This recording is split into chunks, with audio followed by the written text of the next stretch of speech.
আসসালামু আলাইকুম। জীবনে প্রচুর হাঁটতে হবে। এই যে একবার হাঁটলাম নেপালে এসে, আরেকবার কেওক্রাডাং গেছিলাম বালাবাগালেতে, তখন হাঁটছিলাম।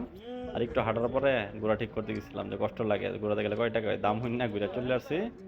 আর যারা বড় লোক তারা এই যে লুক নিবেন, এই যে তারা বোঝা নিয়েই এই যে ব্যাগ কাঁধে করে নিয়ে যাবে, আপনি খালি শরীরটা লাইটে দেবেন।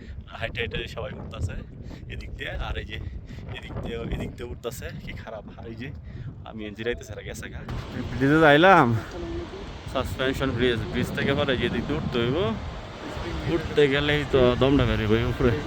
হাঁটতে কষ্ট লাগে, আবার এই সুন্দর প্রকৃতি দেখতে ভালো লাগে। আমি দেখতেও আছি, হাঁটতেও আছি, আর বইয়া বই একজনের চা পাইছিলাম, ফ্রি চা খাইলাম। এখন এক সাইড ওদিক দিয়ে নামে আইছি কষ্ট করে, এখন আবার এদিকে নামতে বুঝেছি, একজনের জায়গা দিতেছে একজন ওঠার জন্য। আরো কঠিন অবস্থা। অস্থির লোকেশন, লোকেশন অনেক সুন্দর, মানে একটু পরে পরে যাই, নতুন নতুন সৌন্দর্য আসে, কত ভিডিও করে মেমোরি ফুল হয়ে গেছে। ঠিক আছে,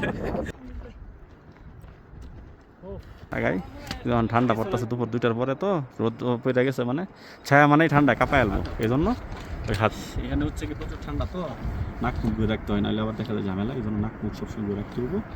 ঘুরাইতেছে, ঘুরাতে আমরা সাইড দিচ্ছি, খারাপ আমি উপরে উঠে পড়ছি, কারণ জায়গা একদম সীমিত।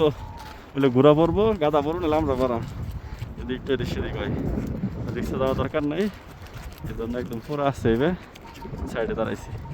পুরো দৌড়, ফাইনালি কষ্ট করার পরে যখন দেখা যায় ডেস্টিনেশন কাছাকাছি, তখন কিন্তু কষ্ট থাকে না।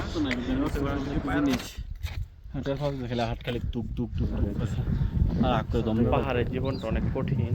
এই যে এগুলি সব বোঝাবো নিতে হয় নিচের থেকে, আর এই উপরে, যার কারণে খাবার দাবার দাম বেশি। আর এই কষ্টর পরেই তো আসলে সুন্দর আছে, এত সুন্দর ভিউ, এত সুন্দর জায়গায় কষ্টের কারণে দেখা যাইতে পারছি।